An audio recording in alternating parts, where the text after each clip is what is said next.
మనల్ని మనం దిగజార్చుకునే సందర్భం ఏదో తెలుసా? మనకు విలువలేని చోట నిలబడడం, మనల్ని తక్కువ చేసి మాట్లాడిన వాళ్ళకి గలమదొక్కడం. ఈ రెండు చాలు మన విలువ మనం పోగొట్టుకోవడానికి. ఎదుటోళ్ళు ఎంతటోళ్ళైనా సరే మనకి గౌరవం ఇస్తలేరు అనంటే మనకాడ పని లేదంతే. జీవితంలో డబ్బు కోల్పోయినా పర్వాలేదు, క్యారెక్టర్ కోల్పోకూడదని చెప్పాడు ధర్మరాజు.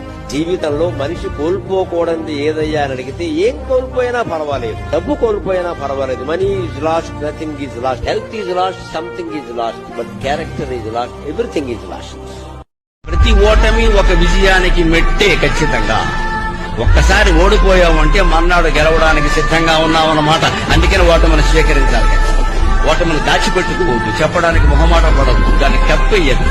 ఓటమి ఎదురైంది అంటే గెలుపు రావడానికి సిద్ధంగా ఉందన్నమాట. మన జీవితంలో మనకి ఇష్టమైన దాని గురించి కష్టపడకపోతే మనకి ఇష్టం లేని దాని గురించి జీవితం ఉండాల్సి వస్తుంది. అరే అప్పుడే నేను కష్టపడితే అయిపోగరా అనుకుంటే ఆ టైంకి మన చేతులు ఏముండదు. చేతులు కాలిన కాకులు పట్టుకున్న కథ ఇది. అందుకే మనకి ఇష్టమైన దాని గురించి కష్టపడాలి. ఒక వ్యక్తికి కేవలం డబ్బుండడం చేత వాడు గొప్పవాడు కాడు. డబ్బుతో పాటుగా సంస్కారం ఉన్ననాడు ఆ డబ్బు 10 మందికి వినియోగపడేటట్టుగా ఎవడు ప్రవర్తిస్తాడో వాడే కీర్తిని గణిస్తాడు. కేవలము చదువు ఉండడం గొప్ప విషయం కాదు. చదువుకున్న వాళ్ళెందరో దారి తప్పిన వాళ్ళు ఉన్నారు.